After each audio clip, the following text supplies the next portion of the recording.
Basada en hechos reales, la serie comienza en 2003 presentándonos a Lali Sokolov, un anciano judío que vive en la tranquila ciudad de Melbourne, Australia, pero solo físicamente, porque su mente sigue en el campo de concentración más infame de la Segunda Guerra Mundial, Auschwitz. Sus recuerdos dolorosos se combinan con su realidad, viendo el fantasma de la prisionera que robó su corazón y el oficial nazi que destruyó su dignidad. En un intento de desahogarse sobre su pasado, el anciano acude a Heather Morris, una escritora primeriza que desea escribir su biografía. Entonces Sokolov se dedica a narrar, comentando que todo empezó en Eslovaquia en 1942 y aunque no lo parezca, es una historia de amor. Aquel día, mientras paseaba con su novia por las calles, se topa con un par de antiguos compañeros de la escuela, convertidos en oficiales que estaban vapuleando a un judío. Si bien el protagonista trata de confrontarlos, los soldados deciden retirarse para que disfrute de la poca libertad que le queda.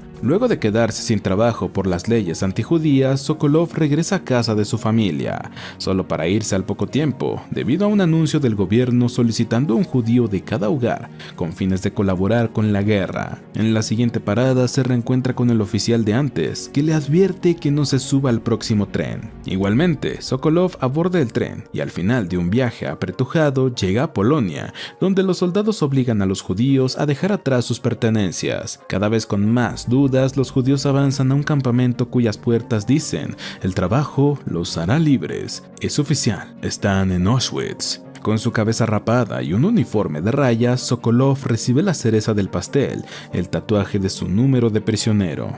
Aún así, los judíos siguen creyendo que solo están ahí para trabajar y al cumplir con su servicio serán enviados a casa. Pues bien, el protagonista no está tan convencido de ello y cuando sale por la noche a explorar el campamento ve a un oficial llamado Stefan Baretsky fusilando a unos cuantos judíos por puro placer. Los campos de concentración son muy reales y Sokolov fue a parar a uno de ellos. Y si necesitaba más pruebas, al amanecer presencia varios camiones transportando cadáveres a plena luz del día. Abatido por estos horrores, Sokolov cae enfermo, y para los nazis, un prisionero enfermo vale lo mismo que uno muerto. Justo cuando iban a llevárselo para ser ejecutado, su compañero de litera, un jovencito de apenas 17 años, llamado Aaron, empuja un recipiente de comida, causando un caos entre los prisioneros hambrientos. Aaron y sus colegas aprovechan esto para recuperar a Sokolov y ocultarlo en su cama.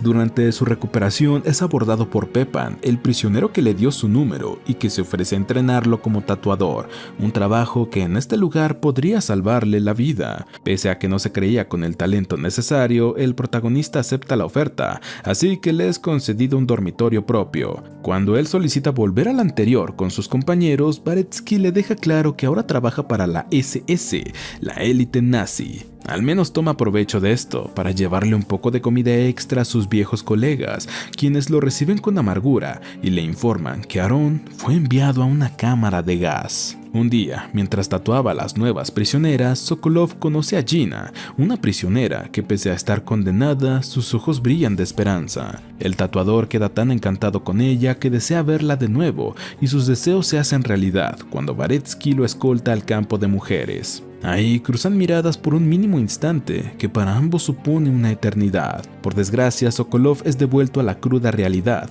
cuando Baretsky lo obliga a punta de pistola a abofetear a una judía embarazada. En tono sarcástico, el oficial le informa que más tarde será llevada a maternidad, aunque no hay tal lugar en Auschwitz. Reconociendo el interés del tatuador por aquella chica eslovaca, Baretsky le permite enviarle una nota con la condición de que él escriba unas palabras que pueda decirle a su mujer. Por lo que sea, al oficial no se le da el romanticismo. Sorprendentemente, él cumple lo prometido, entregándole la nota a Gita. Hecho eso, Baretsky se dirige a su supuesta mujer, que no es más que una prostituta, que se burla de sus intentos de ser romántico, obligándolo a pasar directamente a la acción.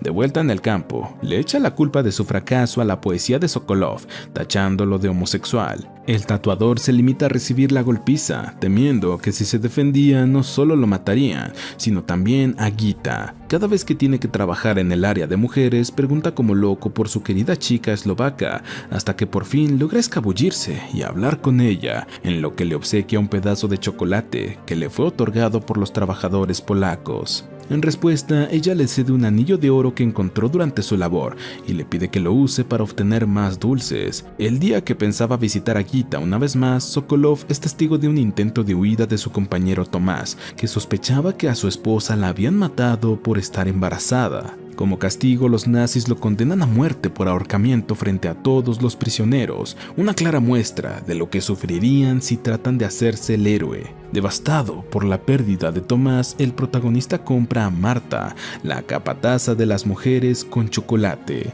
y obtiene a cambio un encuentro privado con Gita, refugiándose en sus brazos y en sus labios. A manera de amuleto, ella le entrega un collar regalado por su madre. Por la noche, un embriagado y golpeado Baretsky visita de sorpresa a Gita y descubre que tiene una herida infectada. En vez de venderla, él le indica que regrese a su cama. Luego se dirige a los aposentos de Sokolov y le informa sobre el estado de su novia, advirtiendo que si otro oficial se da cuenta de su herida, la enviarán a la cámara de gas. Desesperado, el hombre le pide que le lleve medicinas, mas el oficial jamás haría algo así por una judía. En medio de su borrachera, abraza al prisionero y le afirma que superarán este bache. Por su parte, las mujeres se encargan de ocultar a la enferma Gita en las montañas de ropas y maletas que antaño pertenecieron a judíos millonarios. Ahora, ellos mismos se encargan de seleccionar los objetos de mayor valor y dárselos a los nazis. De vuelta con el protagonista, este recibe la tarea de entrenar a un nuevo tatuador. Así que selecciona a León,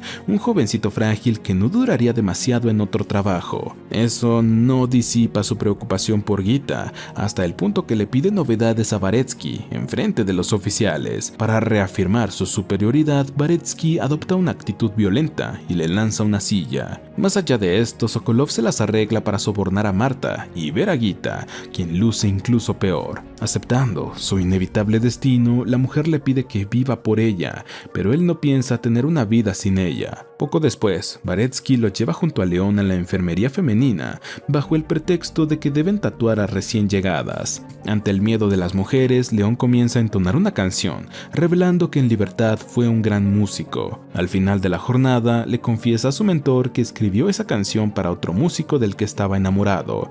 Así es, otro hombre, aún con todo lo que eso implicaba en aquella época. En cuanto ve la oportunidad, Sokolov se acerca a una enfermera judía y le ruega por medicinas. Sin embargo, la enfermera se niega rotundamente por el bien de sus actuales pacientes. Por tanto, el tatuador se dirige a la oficina del doctor Schumann, quien acepta darle las medicinas que está buscando, a cambio de un pequeño favor. El pequeño favor consiste en guiar a las enfermas sin salvación al patio de la enfermería, donde desnudas y malheridas tienen que resistir el frío de la noche. Ni siquiera pueden acortar su sufrimiento con las verjas eléctricas, dado que Schumann las apagó. Es así como Sokolov obtiene las medicinas y disimuladamente se las entrega a una compañera de Gita, esperando buenas noticias. Y más vale que lleguen, porque lo que hizo con esas mujeres no deja de atormentarlo. Cuando sus esperanzas estaban a punto de derrumbarse, vuelve a ver a una Gita sana trabajando, lo que ilumina su rostro de inmediato. En su encuentro privado, ambos se entregan el uno al otro, y ella lo convence de ir con todo,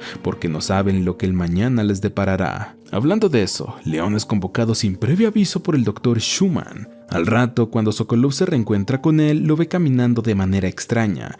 Entonces, León le comenta que en la ópera la voz castrato solía producirse al retorcer la masculinidad de un muchacho. Pues bien, el Dr. Schumann le hizo algo similar. Al regresar a sus aposentos, el protagonista se topa con unos oficiales nazis jugueteando con las cosas que no debería tener, en especial el collar de la madre de Gita. Como castigo es encerrado en una letrina junto a otros prisioneros, un espacio demasiado cerrado en el que todos deben hacer sus necesidades. Asimismo es interrogado por los objetos de valor que claramente le están enviando desde el campo de mujeres, aunque él mantiene la boca cerrada. Un día se produce un caos entre los soldados debido a la desaparición del hijo de un general. Gita aprovecha que están distraídos para chequear la lista de prisioneros castigados, encontrando el nombre de su querido. Cuando Silka, la prisionera encargada de la lista, aparece de improviso, Gita tropieza con el frasco de tinta. Silka enseguida le echa la culpa a Baretsky, el cual hace caso omiso y le ordena que limpie el desastre. Por su parte, Sokolov es vapuleado por un prisionero fornido que le pide perdón,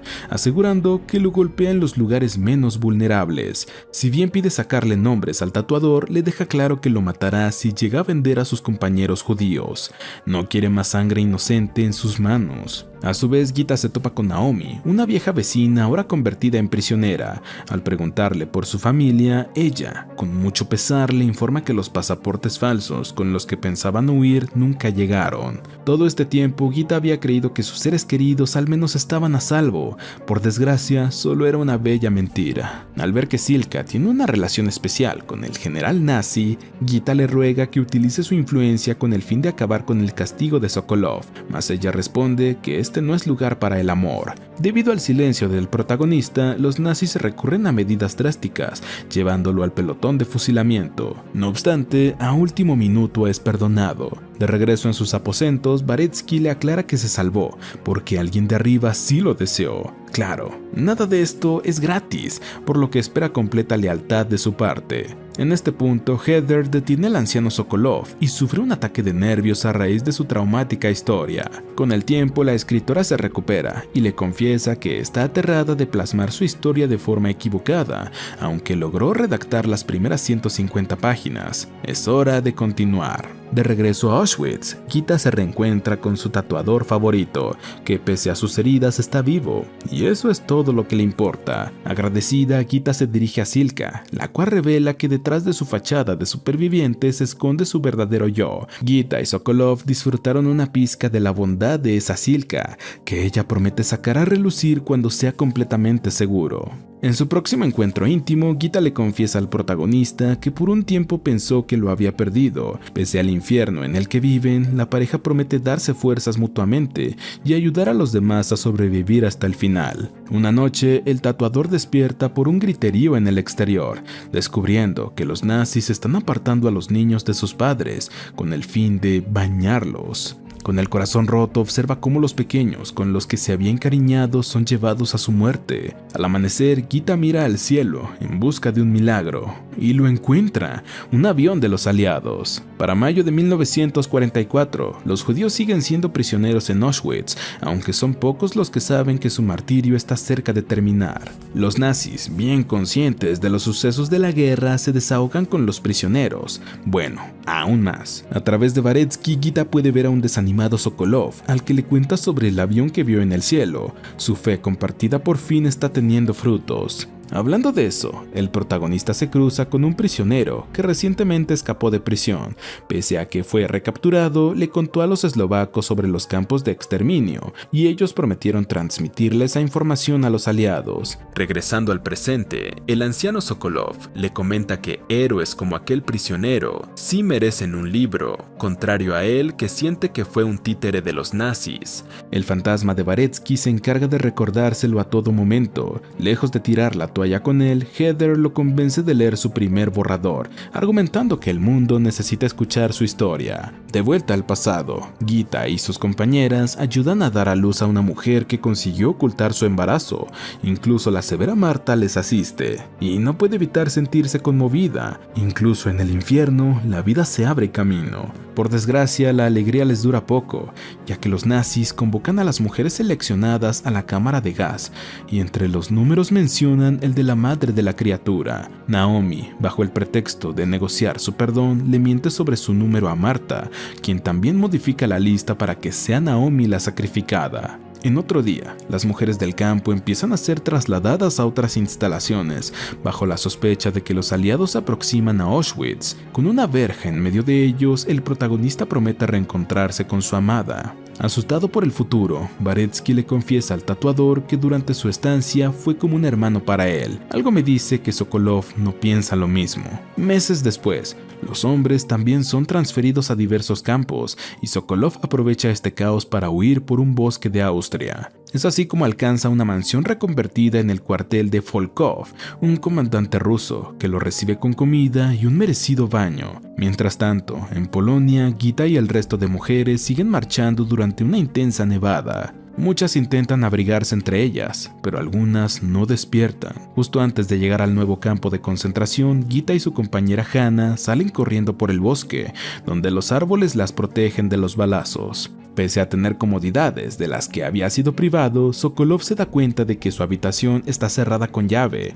Los rusos lo tienen en una jaula de oro. Únicamente lo sacan para que hable con las mujeres locales y las invite a sus fiestas. Una noche que nos cerraron su habitación, Sokolov se acerca al origen de la música y descubre a un montón de rusos abusando de una de las chicas que él invitó. Cansado de esto, el protagonista esperó a que el comandante bajara la guardia, momento en el que huyó del pueblo con una bicicleta y un destino claro: Eslovaquia, su hogar. A su vez, Gita y Hannah llegan al hogar de la familia de una prisionera fallecida. Si bien desea cuidarlas como merecen, la señora de la casa les advierte que los rusos se apoderaron de su poblado y no son muy corteses con los prisioneros que estuvieron en campos de concentración. En consecuencia, Gita y Hannah continúan con su travesía por el bosque con dirección a Eslovaquia. Al despertar de su siesta, Gita descubre a un soldado ruso abusando de su amiga. Enseguida lo ataca con una rama y juntas terminan de vapulearlo.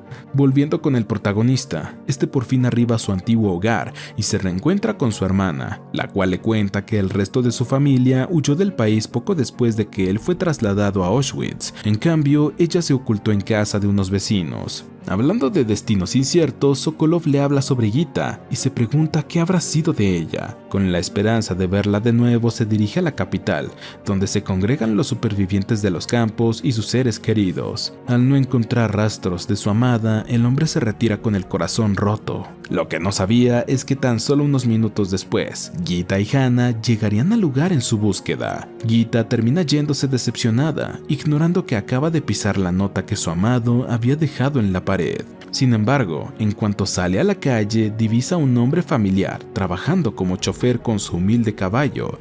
Ese hombre es Sokolov. Superados por la emoción, ambos se abrazan en medio de la multitud, un abrazo que los lleva al altar. Ya vivieron sus peores días, los mejores están por venir. Años después, cuando vivían en Australia, un fantasma del pasado volvió a atormentarlos en la forma de un par de oficiales que le comentan a Sokolov que un soldado nazi solicitó su declaración en su juicio por crímenes de guerra, Baretsky. Esto desemboca en una discusión entre ambos, con él recordando que Baretsky, dentro de lo malo, los ayudó bastante, mientras que ella solo recuerda su crueldad. Al final, Gita clama que necesita un tiempo para viajar a Europa y ponerse al día con las supervivientes del campo. Por su parte, Sokolov se queda en casa redactando la declaración sobre Baretsky, siendo honesto respecto a sus crímenes. En el presente, Heather le recuerda que ese oficial se autoeliminó en prisión y que no tiene por qué lamentarse por él. Aún así, Sokolov reconoce que de no ser por él no hubiera sobrevivido a Auschwitz. Volviendo a su historia, una Gita renovada regresó de Europa con la mejor noticia de todas: está embarazada, algo que habían buscado por años. Con la muerte de su esposa bastante reciente y un hijo al que no le quiere mostrar ese lado de su vida, el anciano Sokolov desea volver a Europa e invita a Heather al viaje. Por desgracia, ese mismo día, cuando regresa a casa, ve el recuerdo de su esposa jugando con su hijo recién nacido en la cama. Al acostarse con ellos, el anciano cierra los ojos para no abrirlos nunca más. Lali Sokolov murió el 31 de octubre de 2006 y desde entonces Heather Morris se encargó de compartir su historia con el mundo. I was taken from my parents' home and transported like an animal. Y así termina esta serie. Suscríbete, activa las notificaciones y gracias por ver.